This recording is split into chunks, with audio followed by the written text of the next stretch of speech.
अभी सब्सक्राइब करें हमारा चैनल और पाएं मन सुंदर के सारे शानदार एपिसोड्स।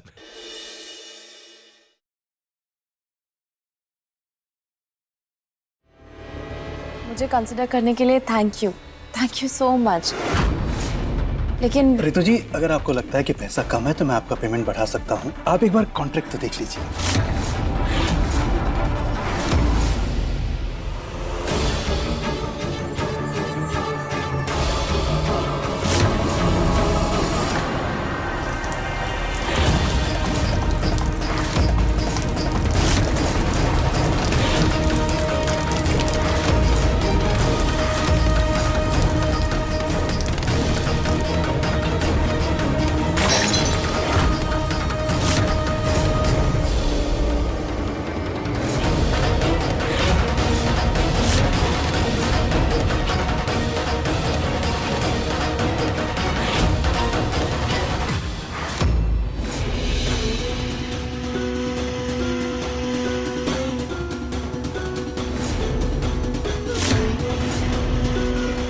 ये रहे फोटोज।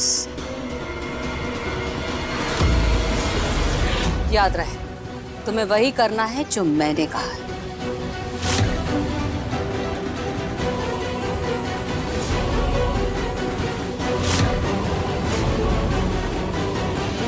आप सोच लीजिएगा, मैं बाद में आता हूँ।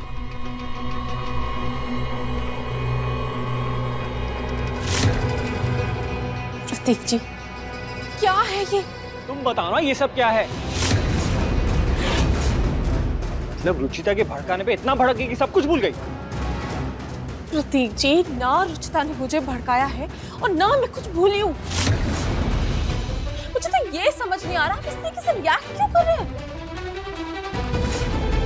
तुम्हारी हरकतों पे रिएक्ट करूंगा ना, तालियां तो नहीं बजाऊंगा तुम्हारे लिए। हाँ, तो रिएक्ट करने के बिना एक हद होती है।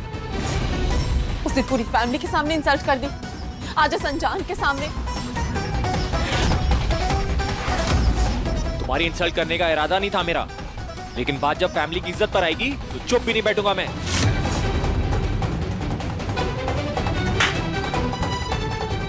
तुम ये सब मॉडलिंग नहीं करोगी, बात खत्म। हाँ, तो वो मैं डिसाइड करूंगी, आप नहीं। तुम्हारे फैसले पर मेरा भी हक है, पति हूं तुम्हारा। हाँ, तो पति का हक जताना है तो मेरा साथ देकर भी जता सकते हैं ना। यार, वक्त चिल्लाकर अपना अधिकार जताने की जरूरत नहीं है। पत्नी हूं मैं आपकी, कोई पर्सनल प्रॉपर्टी नहीं।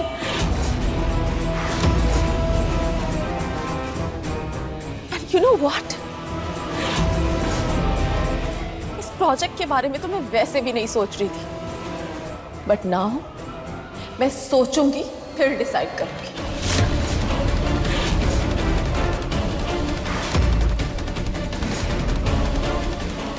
रितु, रितु,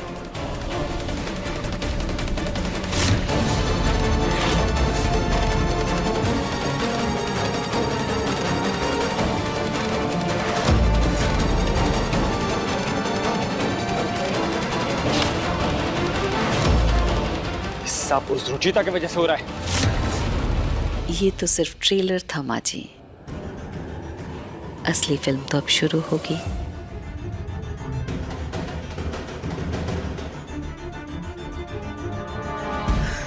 प्रतीक भैया, अच्छा हुआ आप यहीं मिल गए।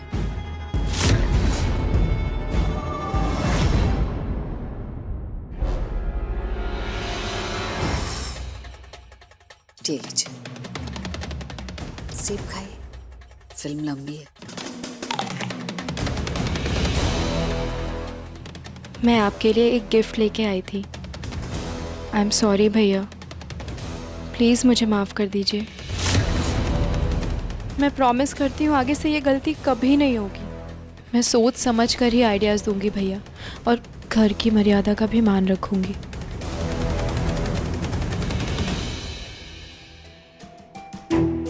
आपके फेवरेट ब्रांड की वॉच है, निहार जी ने खुद पसंद किया। आई होप ये घड़ी आपके लाइफ में सिर्फ अच्छा वक्त लेकर आए।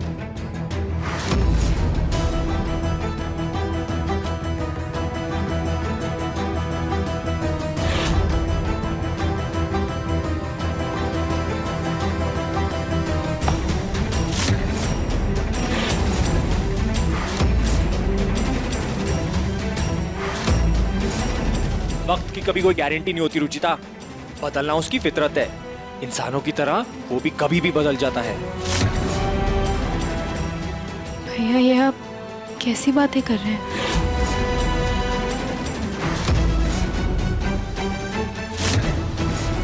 भैया कुछ हुआ है क्या? सब कुछ करने के बाद मुझसे पूछ रहे हो क्या हुआ है? भैया क्या बात है, साफ साफ बताइए ना। साफ साफ बात यह है निहार कि जब तुम्हारी पत्नी को बताया गया है कि ऋतु मॉडलिंग नहीं करेगी, उसके मन में ये बात क्यों डाली उसने? क्यों भड़काया उसे? नहीं भैया, मैंने ऐसा कुछ नहीं किया है। मैंने तो सिर्फ भाभी को सॉरी बोला था। इनफैक्ट वो तो खुद इंटरेस्टेड नहीं है मॉडलिंग में भैया। इंटरेस्टेड नहीं थी, लेकिन तुम्हारे बात करने के बाद अचानक से उसे इंटरेस्ट आ गया। ये घड़ी मेरे अच्छे वक्त के लिए दी है ना तुमने रुचिता, लेकिन सच कहूं तो जब से तुमने हमारी जिंदगी में इंटरफेयर करना शुरू किया है, तब से ही हमारा बुरा वक्त चल रहा है।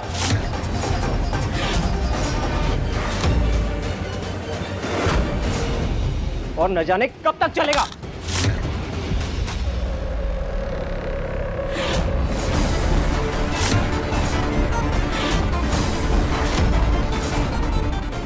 भाई भाई भाई,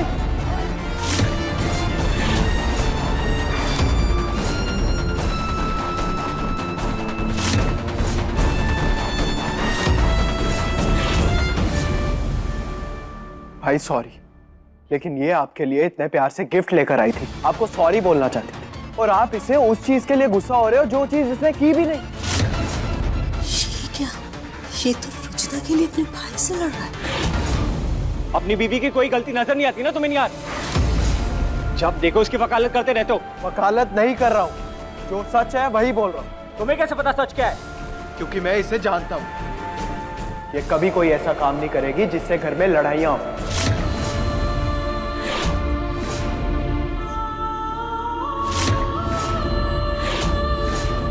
सही कहा तुमने, डायरेक्ट किसी को नहीं लड़वाएगी ये सिर्फ सिचुएशन को मैनिपुलेट करना जानती है, लोगों को भड़काती है, बहकाती है, जिससे वो लोग आपस में ही लड़ लेते हैं। भाई प्लीज, आप इसके गिफ्ट की इंसल्ट तो ऑलरेडी कर ही चुके हैं, इसकी इंसल्ट मत कीजिए। और इसकी वजह से तुम अपने भाई की इंसल्ट कर रहे हो, उसका क्या? निहार जी आप प्लीज शांत हो जाइए। भैया लेकिन हुआ क्या है, आप मुझे तो बताइए, मैंने क्या किया है? अब बताने के लिए कुछ नहीं बचा है रुचिता। तुम सिर्फ एक बात समझ लो, हमारी लाइफ में दखल देने की कोशिश भी मत करना।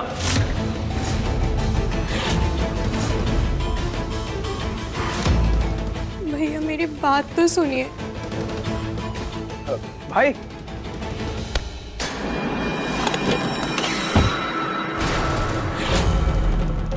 प्रतीक जी,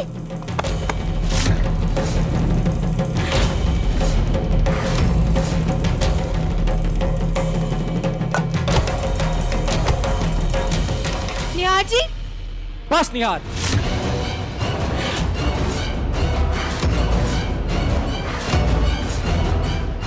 आज तुमने हद पार कर दी। मैंने सपने में भी नहीं सोचा था तुम अपनी पत्नी के लिए मुझ पर हाथ उठाओगे।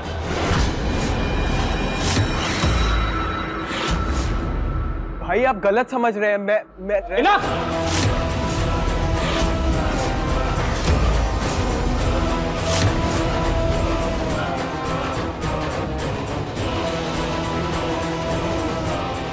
खाटू श्याम जी ये सब क्या हो रहा है? किसकी नजर लग गई है मेरे परिवार को? क्या तमाशा हो रहा है इस घर में?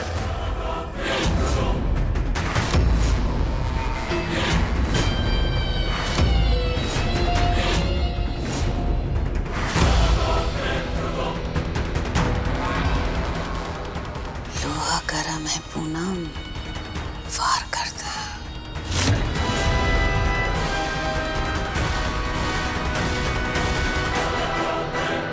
अच्छा हुआ जी आप आ गए। आपकी बहू रुचिता की नजर लग गई है मेरे परिवार को।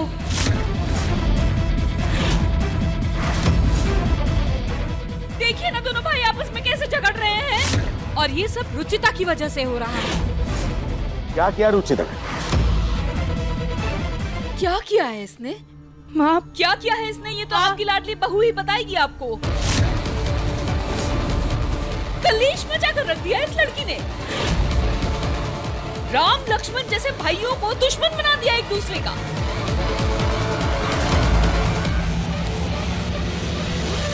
पहले तो इसने ऋतु को मॉडलिंग के लिए भड़काया, और जब प्रतीक ने इससे सवाल किया तो अपनी पैरवी करने के लिए निहार को आगे कर दिया। दोनों भाइयों को एक दूसरे के खिलाफ कर दिया इसने। अरे इस घर की शांति भंग कर दी। हमारे घर के हर झगड़े की जड़ है ये रुचिता।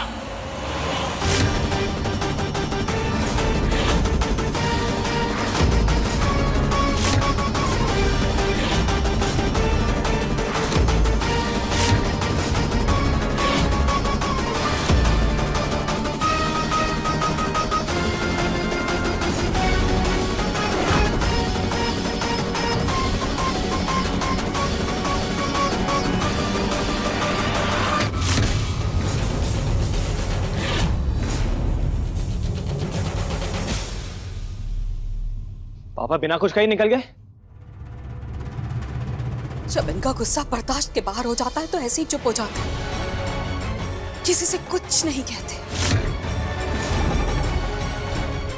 पूनम, तू जाके नरेश से बात कर अभी। हाँ।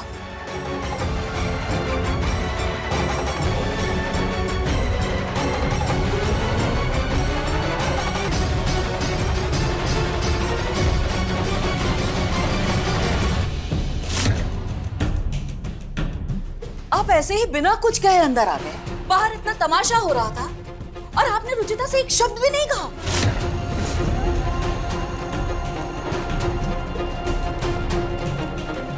क्योंकि रुचिता से ज्यादा इस घर की जिम्मेदारी आपकी है पूनम जी। अगर आपको लगता है कि यह सब रुचिता की वजह से हो रहा है तो आपने कुछ किया क्यों नहीं? उसे रोका क्यों नहीं? उसे समझाया क्यों नहीं? मुझसे शिकायत करने का इंतजार क्यों कर रही थी आप? क्या अब आपसे अपने घर की जिम्मेदारियां भी नहीं संभाली जा सकती?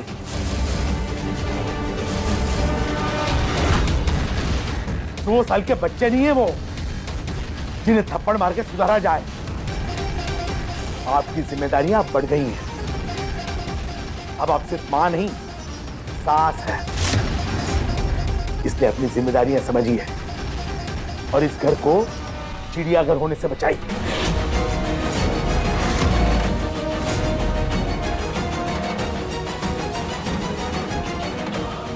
रुचिता से ज्यादा मुझे आप पर गुस्सा आ रहा था, इसलिए बाहर मैंने कुछ बोला नहीं।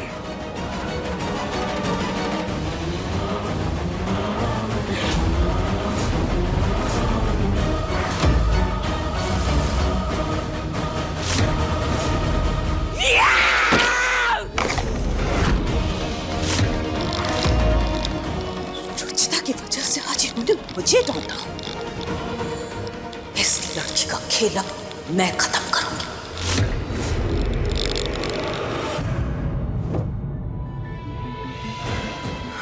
यहाँ जी आपकी कॉफी। वो तब ये तो ठंडी है। कोई बात नहीं, आप थोड़ी देर अपने हाथ में रखिए, अपने आप गर्म हो जाएगी। क्या? गुस्से में गर्म तवे की तरह तप रहे हैं आप। कॉफी को तो गर्म होनी है। Very funny. ये लीजिए आपकी गर्म कॉफी।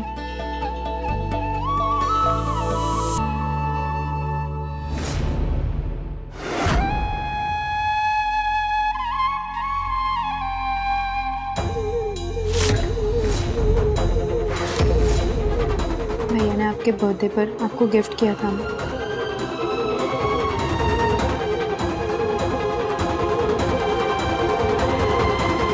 निहार जी, आपको भैया से ऐसे बात नहीं करनी चाहिए थी। तो कैसे बात करता? धक्का दिया उसने मुझे ऋतु। प्रतीक जी, वो सब एक एक्सीडेंट भी तो हो सकता है ना। यार राइट, तुम तो उनका सपोर्ट करोगी। तुम्हारे मॉडलिंग की करियर को बढ़ावा जो दे रहे वो। आपको ना घूम फिर कर सारी बात मेरे ऊपर ही लानी होती है। आपसे लिटरली कोई बात करना ही बेकार है।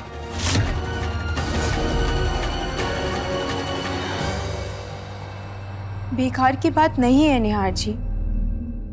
देखिए, अभी आप गुस्से में हैं ना, इसलिए आप ऐसी बात बोल रहे हैं। इनफैक्ट गुस्से से ज्यादा अभी आप दुखी हैं, तभी आप ऐसा रिएक्ट कर रहे हैं। पता है निहार जी, दुनिया में ना हमारे सबसे पहले दोस्त होते हैं हमारे भाई बहन। हमारी लाइफ के सबसे स्पेशल फ्रेंड्स। भाई बहन का रिश्ता ना एकदम इस कॉफी की तरह होता है, थोड़ा सा कड़वा और थोड़ा सा मीठा। और इसकी आदत तो ऐसी होती है कि कुछ भी कर लो छूटती नहीं है। और इसका कोटा अगर पूरा ना हो तो ना दिल काम करता है और ना दिमाग।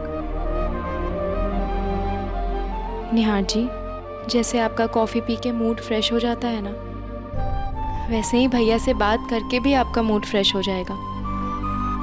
इसलिए हो सके तो भैया से बात कर लीजिए। मैं निहार और प्रतीक के बीच के झगड़े को खत्म करके रहूंगी। आप बिल्कुल चिंता मत कीजिए जी। चलिए अच्छा है, आपको अपनी जिम्मेदारियों का एहसास तो है। जी बिल्कुल है। मैं अपनी तरफ से पूरी कोशिश करूंगी कि घर का माहौल ठीक हो जाए। मैं अपने दोनों बच्चों के लिए उनकी फेवरेट मिठाई बनाऊंगी ताकि उनके बीच की कड़वाहट निकल जाए।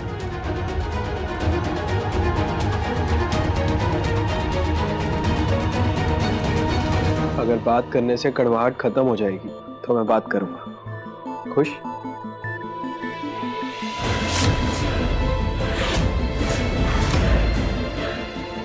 निहार जी, आप भी ना कभी कभी एकदम बच्चों की तरह बिहेव करते हैं। मेरी नजर लग गई होगी, जब से आपने ये शर्ट पहनी तब से मैं सोच रही थी कि आप इतने हैंडसम लग रहे हैं।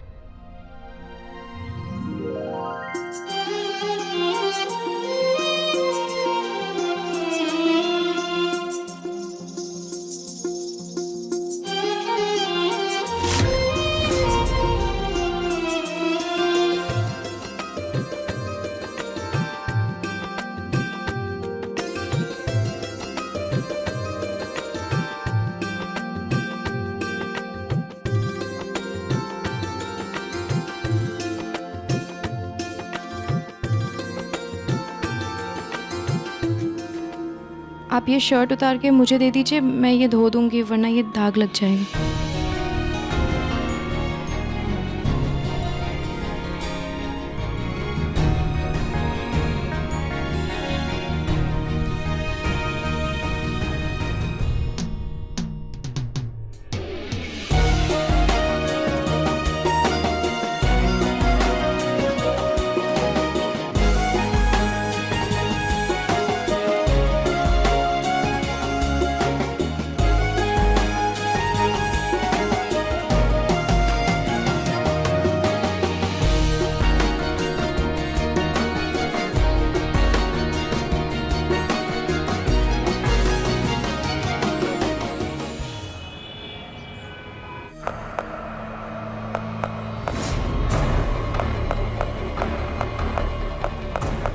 जल्दी कर पूनम, कोई आ जाएगा। अरे 1 मिनट माँ जी।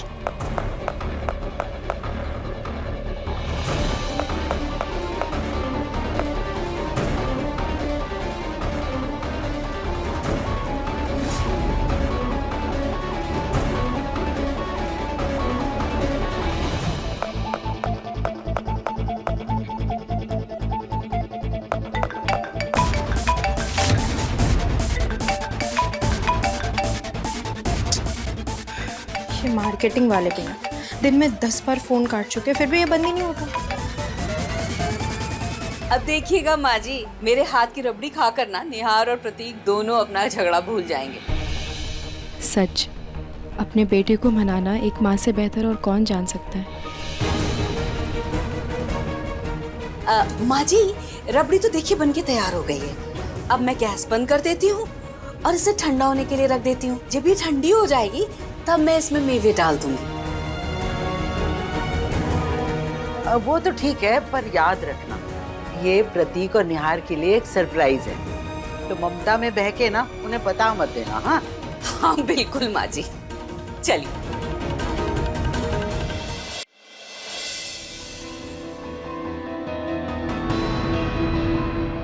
खाना बनाने का टाइम हो गया, खाने की तैयारी कर लेती हूँ। लो, माँ गैस बंद करने की जगह तेज करके चली गई। बंद कर देती हूँ।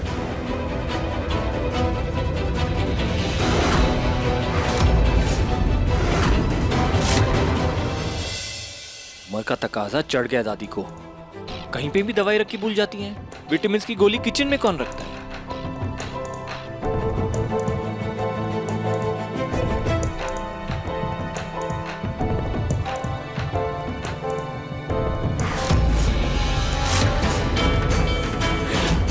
देखना, सरप्राइज सरप्राइज ही रहे।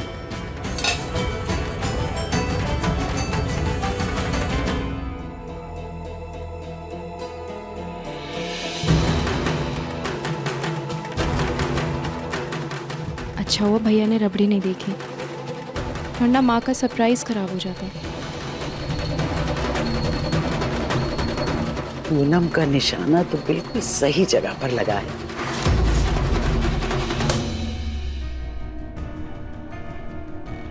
निशाना तो सही लगना ही था माँ जी, इतना तो मैं भी जानती हूँ रुचिता को। खाने का टाइम हो रहा था, उसे खाना बनाने के लिए किचन में आना ही था। और फिर मुझे ये भी पता था कि रबड़ी को यूं उबलता हुआ देखकर ऐसे ही तो नहीं छोड़ देगी। वैसे माँ जी कमाल है, आपने भी ना बिल्कुल सही टाइम पर भेजा प्रतीक को किचन में।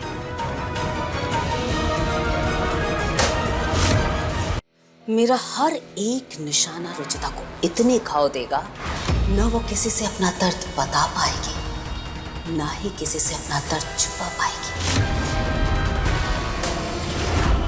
इसकी वजह से इन्होंने मुझे लापरवाह कहा, इसकी वजह से मेरा बेटा सबसे दूर हो गया। जो लड़का इस लड़की की शक्ल तक नहीं देखना चाहता था, आज सबके खिलाफ जाकर इसकी वकालत कर रहा है।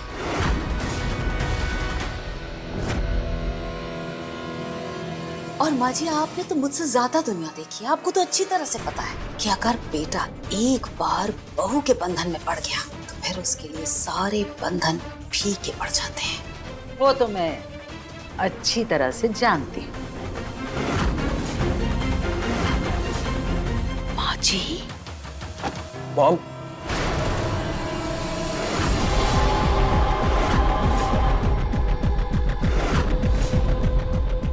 बेटा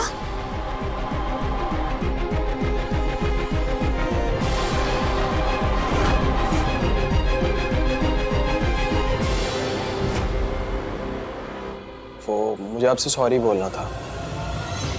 मुझे भाई से ऐसे लड़ना नहीं चाहिए था, तो I'm sorry। कोई बात नहीं बेटा, कोई बात नहीं। पापा का गुस्सा ठंडा हुआ? हाँ थोड़ा टाइम लगा, लेकिन मैंने समझा लिया ना उन्हें। अब वो शांत है, तुम परेशान मत हो बस। आप ये डार्ट्स के साथ क्या कर रही हैं?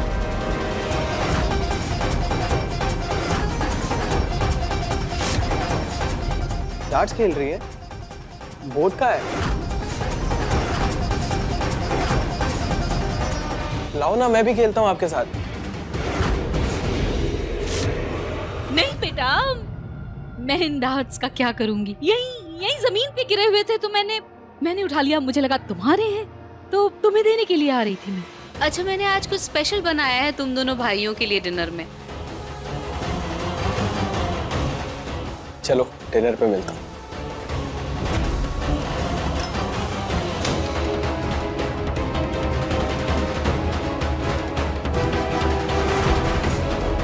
आज रात ऐसा धमाका होगा रुचिता के साथ कि ना उसे संभालने का मौका मिलेगा और ना ही खड़े होने के लिए पैरों तले जमीन।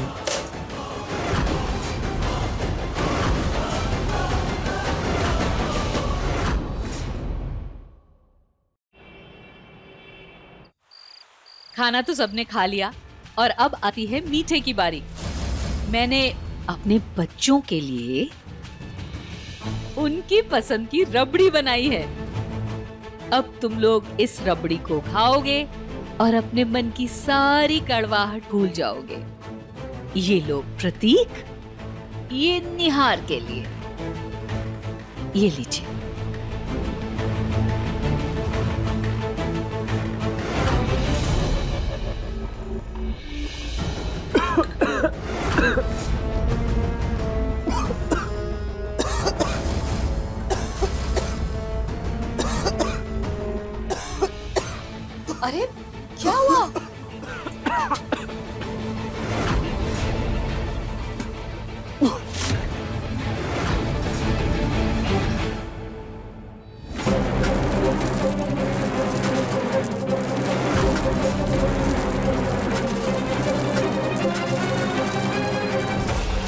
प्रिया की वजह से हार्मलेस पेंट कराया था इस बार। इससे किसी को नुकसान तो नहीं होगा माँ जी, लेकिन इससे जो इल्जाम रुचिता के सिर पर आएगा उससे हमारा फायदा जरूर हो जाएगा। और गवाह के तौर पे प्रतीक तो है ही, वो अनजाने में ही हमारे इस प्लान में साथ देगा।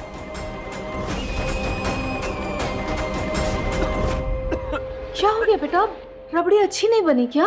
सॉरी मॉम, बट ये रबड़ी में क्या डाला है आपने? बहुत अजीब टेस्ट है। हाँ, ऐसे लग रहा है कुछ पेंट या प्लास्टर ऑफ पेरिस मिलाया है। Paint plaster? क्या बात कर रहे हो बेटा? मैंने रबड़ी खुद अपने हाथों से बनाई है। सारा टाइम मैं किचन में खड़ी रही और कोई आया भी तो नहीं था किचन में। पूनम, तुम मेवा लेने रसोई से बाहर गई थी ना? हाँ माँ जी, लेकिन मैं तो 3-4 मिनट के लिए ही गई थी मेवा लाने। उतनी देर में कौन आ जाएगा भला?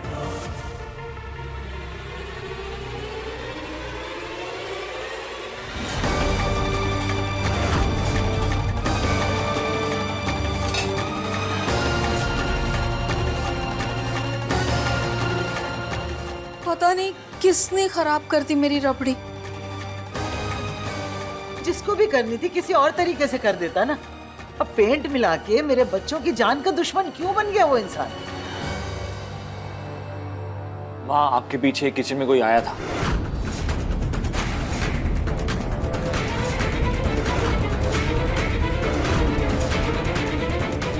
कौन? रुचिता।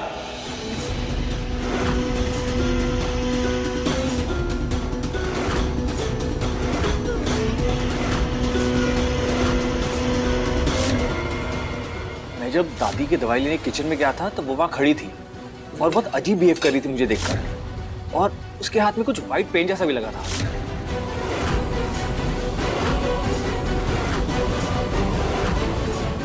नहीं भैया, मैं तो बस खाना बनाने गई थी और जब मैं किचन में गई थी तो मैंने देखा कि रबड़ी उबल के नीचे गिर रही थी, तो मैं उसे ही साफ कर रही थी। लेकिन मैं तो रबड़ी पूरी बना करके गई थी ना किचन से, फिर रबड़ी उबल कैसे सकती है? और गैस तो मैं बंद करके गई थी। नहीं माँ, आपने बंद करने की जगह तेज कर दिया था, और जब मैं वहाँ पे आई। नहीं रुचिता, मुझे अच्छी तरह से याद है, मैंने गैस बंद की थी। माँ जी, मैंने गैस बंद की थी ना, आपके सामने की थी ना। माँ, मैंने कुछ नहीं किया है। तो क्या प्रतीक झूठ बोल रहा है? या फिर पूनम ने अपने बच्चों को नुकसान पहुंचाने के लिए रबड़ी में पेंट मिला दिया? मैं ऐसा क्यों करूंगी माँ जी? मेरे बच्चे मेरी जान है, मैंने बहुत प्यार से उनके लिए रबड़ी बनाई थी। पर मॉम, वो भी ऐसा क्यों करेगी?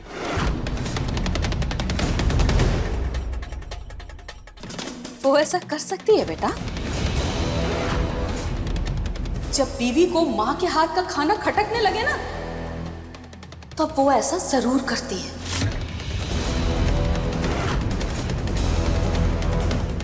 पर माँ। बस रुचिता, बस। चाहे तुम कितनी मर्जी सफाई दे लो, लेकिन अपनी इस जलन को मेरे लिए छुपा नहीं सकती तुम। मैंने कभी सपने में भी नहीं सोचा था कि तुम हम माँ बेटे के बीच में ये दूरी बनाने के लिए इतना गिर जाओगी।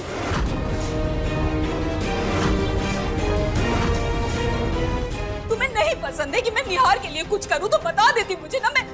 मैं भूल जाती कि मेरा बेटा है निहार, लेकिन मेरे बच्चों की जान तो बख्श दो ना। ये जो ओछी हरकत की है ना तुमने, इसके बाद इसी लायक हो तुम।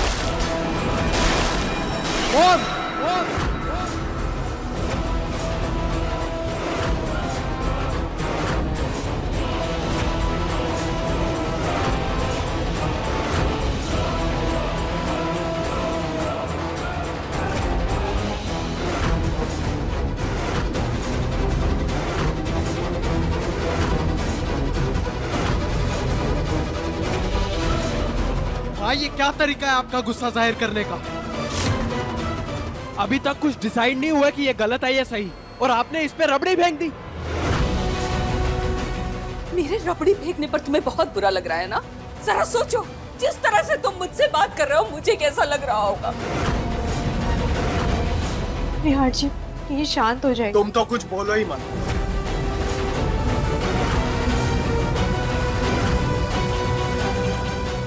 जब तुम खुद के लिए स्टैंड नहीं ले सकती तो मुझे बोलने का भी तुम्हें कोई हक नहीं है।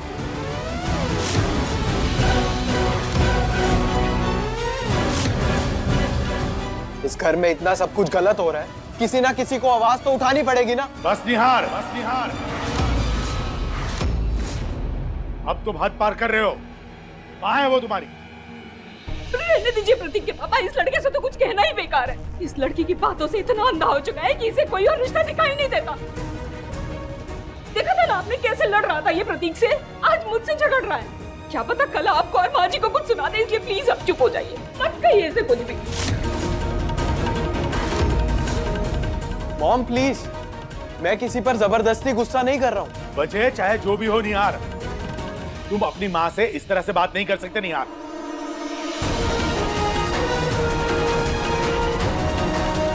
और जहां तक बात रबड़ी की है, वो कब हुआ, कैसे हुआ, इसका फैसला वहीं लिया जाएगा जहां ये रबड़ी बनाई गई थी।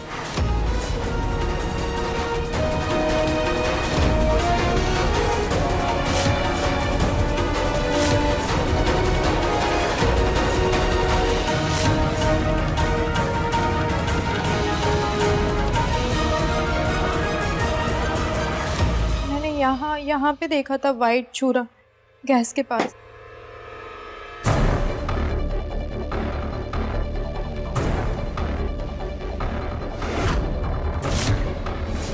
वो देखो, वहां से निकला है पेंट।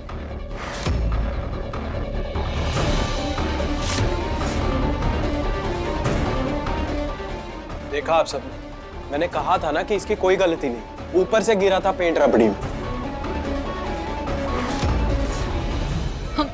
मुझे तो दिखना चाहिए था, मैं तो सारे टाइम यहीं खड़ी थी, मुझे क्यों नहीं दिखा?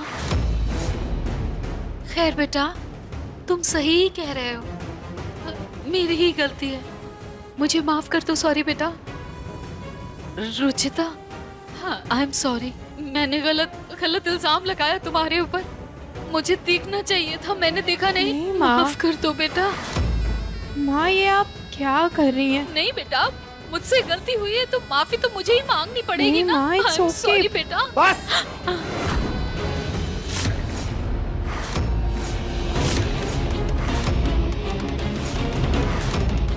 आपको किसी से कोई माफी मांगने की जरूरत नहीं है पूनम, इसमें आपकी कोई गलती नहीं है।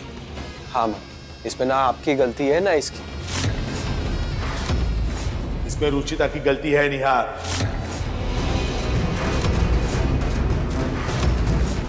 अगर रुचिता ने किचन में आकर यहाँ पर व्हाइट चूड़ा देखा था तो उसका फर्ज बनता था कि गैस पे पड़ी चीज को वो ध्यान से देखे।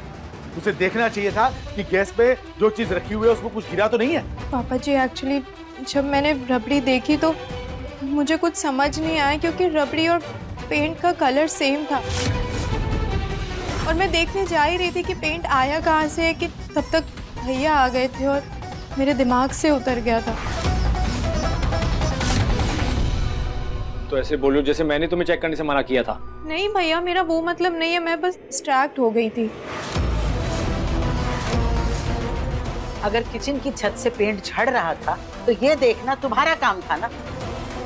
ऋतु प्रिया में बिजी रहती है और पूनम इन दिनों मायके गई हुई थी, तो घर की बहू होने के नाते तुम्हारा फर्ज था ना कि घर की और खासकर किचन की जिम्मेदारी तुम संभालो। निहार, पत्नी का साथ देना पति का फर्ज होता है और जब पत्नी गलत हो तो उसे समझाना भी पति का धर्म है, न कि उसकी वजह से अपने माँ बाप के साथ झगड़ा करना।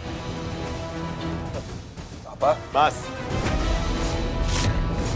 इस बार मैंने बर्दाश्त कर लिया है, लेकिन आइंदा से अगर रुचिता की वजह से तुमने घर के किसी भी सदस्य के साथ कोई भी बदतमीजी की तो मैं बर्दाश्त नहीं करूंगा निहार, समझे?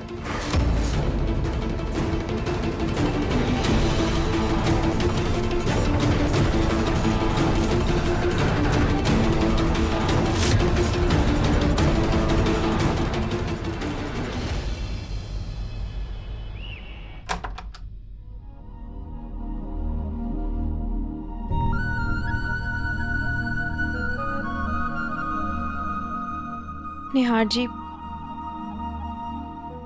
आज मेरा साथ देने के लिए थैंक यू निहार जी। साथ तो मैंने तुम्हारा दे दिया, लेकिन देखा जाए तो पापा भी अपनी जगह गलत नहीं थे, तुम्हें ध्यान देना चाहिए था ना।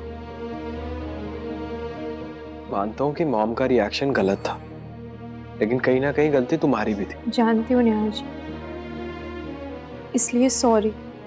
सॉरी आपको मेरी वजह से माँ से ऐसे बात करनी पड़ी। सॉरी आपको मेरे कारण पापा जी की डांट सुननी पड़ी। I am sorry. It's okay. अब जो हो गया सो हो गया। बस मुझे ये समझ नहीं आ रहा कि मॉम डैड को सॉरी कैसे बोलूं।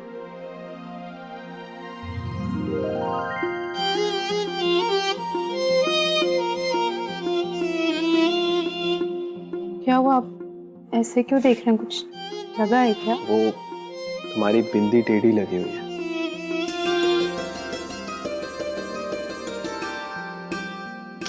रुको।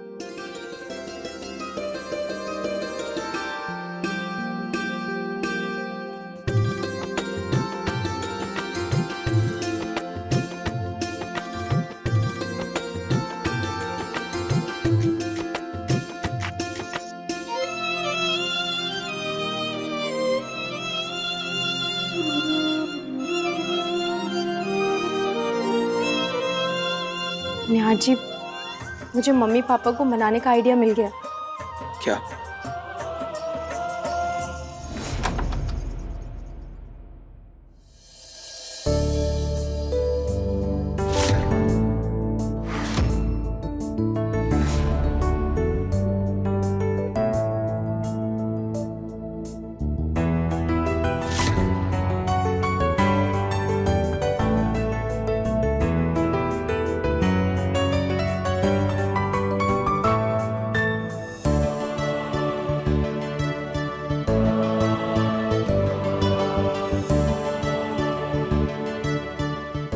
Sorry mom, sorry dad.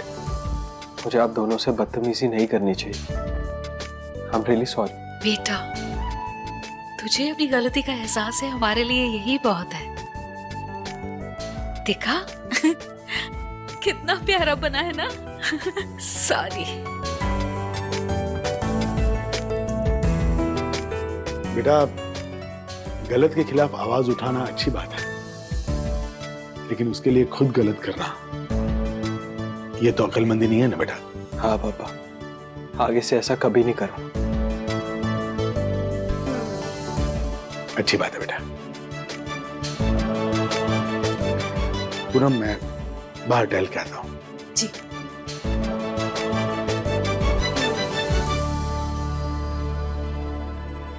बेटा एक बात कहूँ, ये जो कुछ भी हुआ उस सब में तुम्हारी गलती नहीं थी, बल्कि ये जो तमाशा हुआ ना, ये रुचिता की वजह से ही हुआ, और उसे माफी मांगनी चाहिए थी बेटा। नहीं मॉम, उसे भी पछतावा है। इनफैक्ट इस तरीके से जो सॉरी बोलने का आइडिया था वो रुचिता ने ही मुझे दिया था। एंड आपको पता है, कल पापा के बर्थडे पे उसने बहुत सारे सरप्राइजेस भी प्लान किए। बस आप लोग रेडी होके ब्रेकफास्ट पे आ जाना। क्या सरप्राइज है बेटा?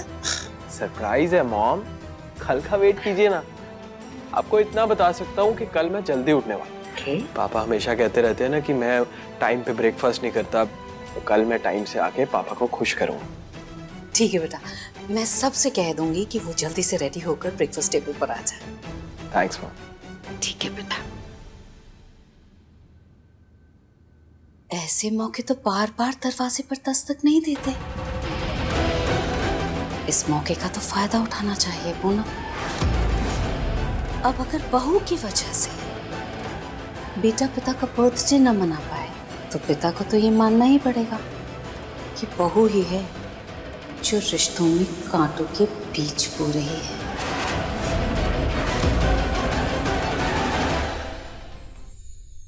ये देखिए नेहा जी, कल पापा जी के लिए ऐसे डिजाइनर केक मंगवाएंगे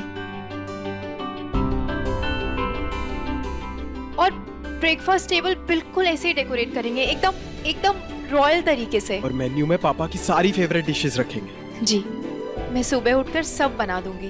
डन।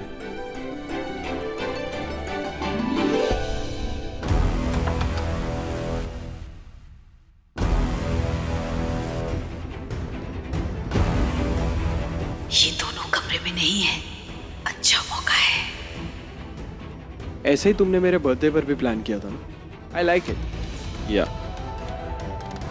हे भगवान, ये दोनों तो यहीं बैठे हैं।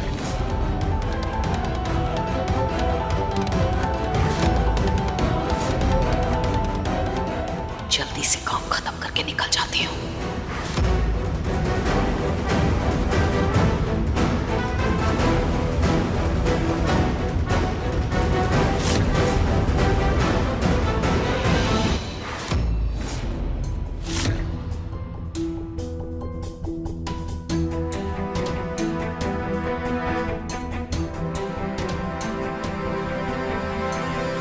क्या हुआ निहार जी?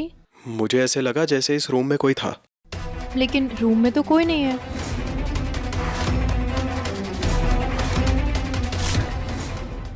एनीवेज, तुम फाइनल कर लो, मैं चेंज करके आता हूँ। मैं सोच रही हूँ कि केक और बुके अभी ऑर्डर कर देती हूँ, सुबह तक डिलीवरी हो जाएगी। और जब पापा जी सुबह टहलने के लिए जाएंगे तो उनको उनका पहला सरप्राइज मिल जाएगा। कूल। और मैंने जीतू भैया को एक प्यारा सा कार्ड भी दिया है, वो उनके सूट में डाल देंगे।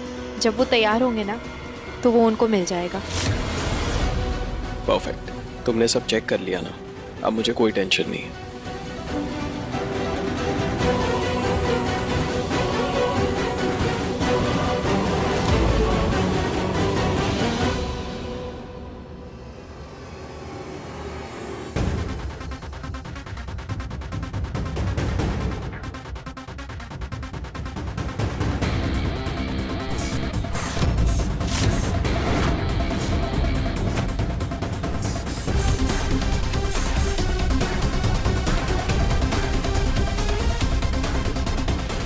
तुम्हारी ये सारी प्लानिंग तो तब पूरी होगी ना जब सुबह तुम्हारी नींद खुलेगी रुचिता। इन ड्रॉप्स के असर के बाद तुम 10 बजे से पहले नहीं उठोगी, ऐसा नींद का नशा है इसमें। और बेटा आई एम सॉरी, गेहूं के साथ खून भी पिसता ही है। तुम्हारे पापा को इस बात का यकीन दिलाने के लिए कि रुचिता तुम्हें परिवार से अलग कर रही है, मुझे तुम्हें ये नींद की दवा सूंघानी होगी।